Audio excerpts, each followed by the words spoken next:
Hello दोस्तों, स्वागत करते हैं आज के बीच में आपके अपने चैनल स्टडी मेरा पर। दोस्तों, बात क्यों लगता है शिक्षक भर्ती दोबारा पुनः फिर सुनवाई समाप्त।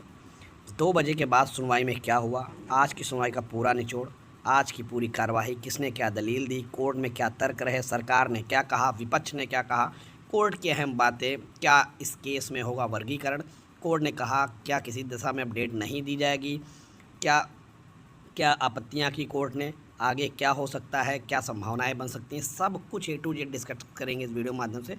तो वीडियो बिना इसकी तब बने रहे मेरे साथ आपके अपने चैनल स्टडी मिरर पर। जो लोग चैनल पर नए हैं तो प्लीज़ चैनल को लाइक करें, शेयर करें, सब्सक्राइब करें, साथ बेल आइकन दबाना भूलें ताकि मेरे वीडियो नोटिफिकेशन आप तक पहुँच रहे। जैसा कि दोस्तों आज आपको मैंने थोड़ी देर पहले जानकारी जो थी पूरा निचोड़ आप बताते। सबसे पहले केस जब टेकअप हुआ, सरकार की तरफ से ऐश्वर्या भाटी मैम ऑनलाइन जुड़ चुकी थी, ठीक है।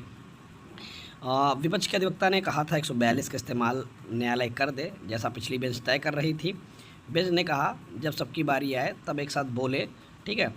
और 142 को लेकर भी वहाँ पर कोर्ट ने ये कहा कि 142 को लेकर कि सभी वर्ग पहले तैयार होना उसमें बहुत ज़रूरी है। बेंच ने कहा रिस्पोंडेंट अधिवक्ता अनावश्यक रूप से तय करने का प्रयास ना करें कि बेंच किस फॉर्मेट में आगे बढ़ेगी, सभी लोग बारी बारी अपनी बात रखेंगे, ठीक है।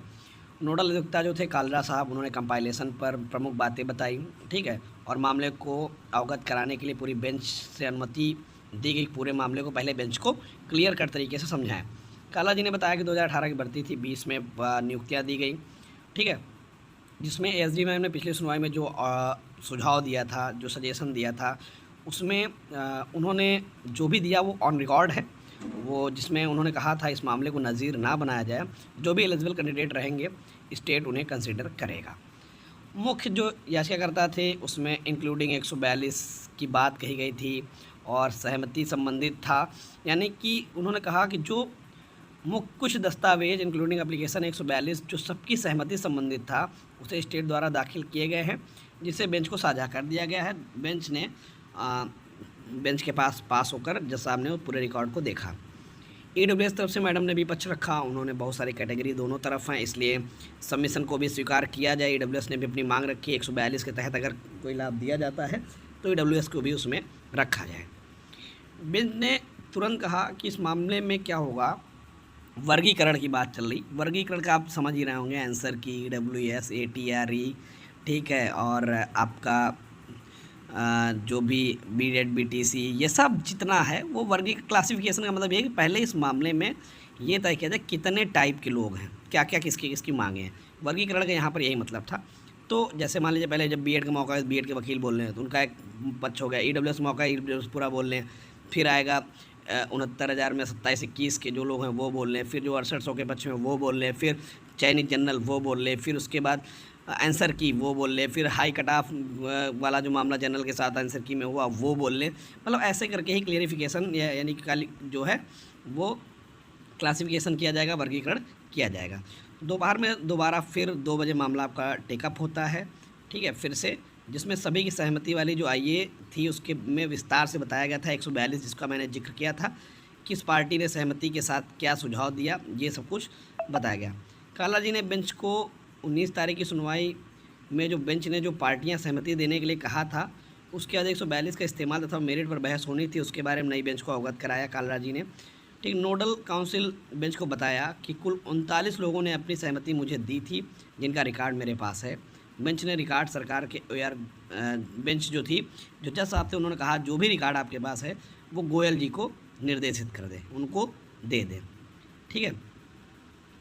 उसके बाद विपक्ष की तरफ से कुछ लोग ये भी थे जो हाईकोर्ट में पार्टी थे और यहाँ रिस्पोंडेंट नहीं बनाया गया, उन्हें सुना जरूर जाए जब भी मामला आगे बढ़े। बेंच कह रही अगर सुनना पड़ेगा तो हम लगातार 3 दिन सुनेंगे, यानी कि मंगलवार बुधवार बृहस्पतिवार 3 दिन की ये बेंच है और तो लगातार हम इस केस को सुनेंगे। लेकिन जो सरकारी अधिवक्ता थे गोयल साहब, उन्होंने मामले की 8 सितंबर को डेट को कहा लिस्ट किया जाए, ठीक। किसी भी पार्टी ने अनुरोध पर डेट नहीं दी जाएगी, जो भी उपस्थित रहेंगे उन्हें सुनेंगे। जज साहब ने कहा कि पहले आप जाके जो सरकारी अधिवक्ता थे उनसे ये कहा गया पहले आप क्लासिफिकेशन करिए, वर्गीकरण करिए, फिर उसके बाद कोर्ट मास्टर को दीजिए, वो ग्रुप के आधार पर मामले को लिस्ट करेंगे।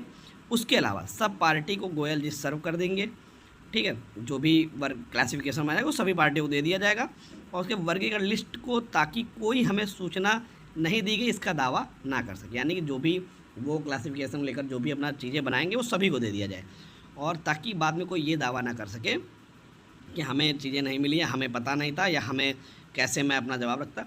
तो ये सारी चीज़ें आज कोर्ट में हुई, लेकिन बेंच ने स्पष्ट कहा कि किसी भी पार्टी के अनुरोध पर डेट नहीं दी जाएगी। जो भी उपस्थित होंगे उन्हें हम सुनेंगे। हम लगातार 3 दिन केस को सुन सकते हैं। तो अब देखते हैं क्या कुछ होता है न्यूज़ों में, ये तो बात की बात। लेकिन आज की सुनवाई से कुछ तो आगे बढ़ा, लेकिन वहीं जस्टिस दिवाकर दत्ता साहब इस केस को लगभग फाइनलाइज की तरफ ले जा रहे थे। लेकिन अगर वर्गीकरण क्लासिफिकेशन होता है, मेरिट पे सुना जाता है, तो मामला लंबा खिंचने वाला है। इस बात को आप जान लीजिए। जो केस हम सोच रहे थे ख़त्म की कगार पे, वो फिर से एक बार शुरू की कगार पर आ चुका है। ठीक है, तो अब देखते हैं क्या होता है, बट चीज़ें सही नहीं है। धन्यवाद।